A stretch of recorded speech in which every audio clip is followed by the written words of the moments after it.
एमाले अध्यक्ष ओली विरुद्ध अख्तियारमा उजुरी, गिरिबन्धु टी स्टेट जग्गा प्रकरणमा नीतिगत भ्रष्टाचार गरेको आरोप।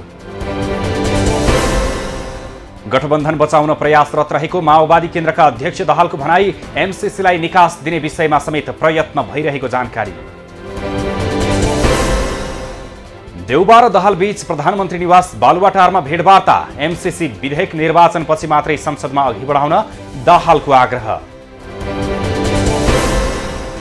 एमसीसी पारित गर्न पहल गरिरहेको प्रधानमन्त्रीको भनाई, सरकारमा बस्दा एउटा र प्रतिपक्षमा बस्दा अर्को धारणा नबनाएको दाबी।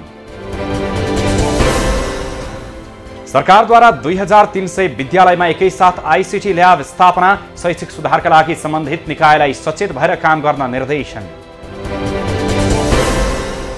त्रिविका प्राध्यापकहरूद्वारा तालाबन्दीको विरोध गर्दै प्रदर्शन, आफ्नो स्वार्थका लागि तालाबन्दी गरेको भन्दै विश्वविद्यालयका समस्या समाधान नहुने भनाई। आगामी स्थानीय तहको निर्वाचनका लागि आजदेखि दल दर्ता खुला, आजदेखि फागुन 15 गतेसम्म दल दर्ता गराउन आग्रह। सामाजिक एकता पार्टी नामक दल निर्वाचन आयोगमा दर्ता, धर्मनिरपेक्षताको पक्षधर्ताको रूपमा खडा हुने। नेपाल प्रहरीमा 3वटा प्रहरी अतिरिक्त, महानिरीक्षक एआईजीको दरबन्दी थप, दरबन्दीमा बढुवाका लागि डीआईजी घनश्याम अर्याल, प्रकाशचन्द्र कार्की लगायत प्रतिस्पर्धामा। गौतम बुद्ध अन्तर्राष्ट्रिय विमानस्थलबाट आगामी जेठ 2 गतेदेखि व्यावसायिक उडान सुरु हुने, विमानस्थलको व्यावसायिक सञ्चालन गर्न समिति समेत गठन। पुँजी बजार क्षेत्रको नियमनकारी निकाय नेपाल धितोपत्र बोर्डले पायो नयाँ अध्यक्ष, सरकारद्वारा डोटीका रमेश हमाललाई नियुक्त। नेपालमा थप 570 जनामा कोरोना संक्रमण पुष्टि, थप 6 जनाको मृत्यु, 1993 जना संक्रमण मुक्त। नेता अर्जुन नरसिंह केसीको नेपाली कांग्रेसको संक्षिप्त इतिहास नामक पुस्तक सार्वजनिक, प्रधानमन्त्री शेरबहादुर देउबाद्वारा पुस्तकको विमोचन। साझा प्रकाशनद्वारा संस्कृत नेपाली शब्दकोश प्रकाशन, संस्कृतका शब्दहरूको बारेमा जानकारी समावेश। बाजुराको खप्तड छेदेदह गाउँपालिकाको वडा नम्बर 7 का 350 घरधुरीमा वर्षौंपछि बिजुली पुग्यो, गाउँमा बिजुली बत्ती बाल्न पाएपछि स्थानीय हर्षित। नेपाली कांग्रेसले अधिवेशन हुन बाँकी 16 जिल्लाको अधिवेशन फागुन 15 गते गर्ने, फागुन 13 गते निर्धारण गरेको अधिवेशन 2 दिनपछि सारियो।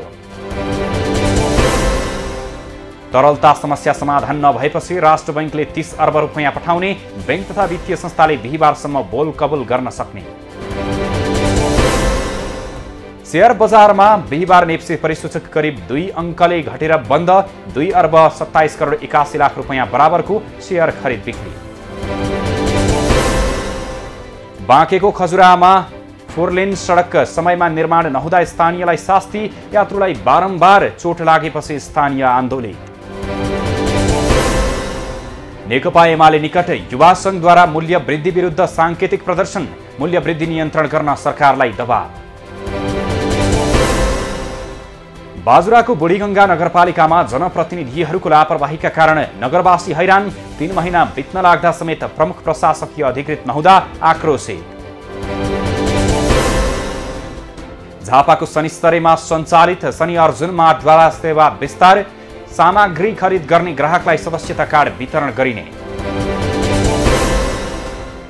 डोटीमा सिप र आत्मरक्षा सम्बन्धी 4 दिने प्रशिक्षण तालिम कार्यक्रम सुरु, तालिममा विभिन्न प्रयोगात्मक अभिनय, खेल विधि आदि विधिहरूद्वारा प्रशिक्षण दिइने। बर्ड फ्लू भित्रन नदिन काभ्रेको बनेपा नगरपालिकाद्वारा सरोकारवाला निकायसँग अन्तर्क्रिया, उपत्यका भित्रने र बाहिरने सवारी साधनको चेक जाँच गर्ने तयारी। 12बाट लागु औषध सहित 2 जना पक्राउ, पक्राउ पर्नेमा अनुपम लामा र विजय श्रेष्ठ।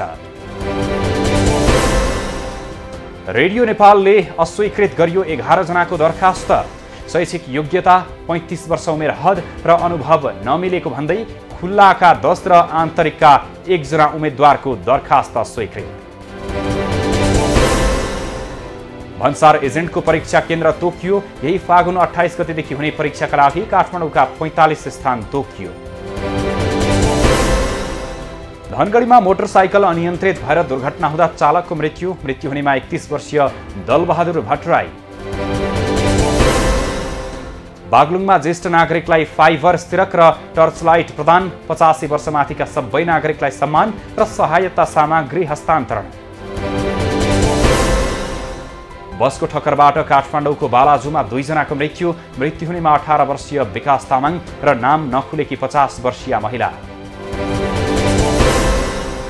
भारतको कुशीनगरमा इनारमा खसेर 13 जनाको मृत्यु, इनारको रिङमा राखिएको जालीमा पूजा गर्न बसेकाहरूको भार थेग्न नसक्दा भाँचिएको भारतीय सञ्चार माध्यमको भनाइ।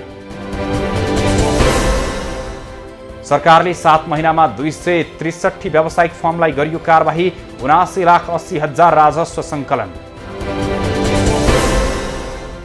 पाल्पामा मोटरसाइकल दुर्घटना हुँदा पछाडि सवारको मृत्यु, चालक घाइते, मृत्यु हुनेमा 42 वर्षीय प्रेमबहादुर सार्की। 17 जना महिलालाई झुक्क्याएर बिहे गर्ने र करोडौं ठगी गर्ने पक्राउ पर्नेमा 66 वर्षका रमेश चन्द्र स्वाई।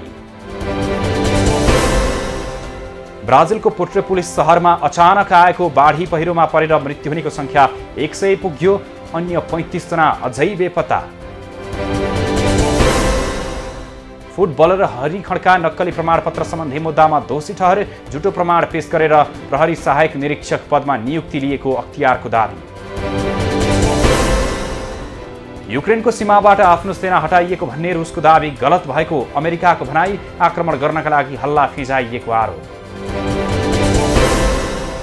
बेलायतको प्रहरीद्वारा राजकुमार चार्ल्सको परोपकारी संस्थामाथि छानबिन सुरु, साउदी नागरिकका लागि सम्मान र नागरिकता प्राप्त गर्न सहायताको प्रस्ताव गरिएको आरोप। ए डिभिजन लिगमा मनाङ मर्स्याङदी एपीएफसँग 3-1 ले पराजित, एनआरटीले सङ्कटालाई 1-0 ले हरायो। हिउँनै हिउँमा खेलिने स्की प्रतियोगिता मुस्ताङमा सम्पन्न, नेपालमा पनि स्की सम्भावना छ भन्ने प्रमाणित।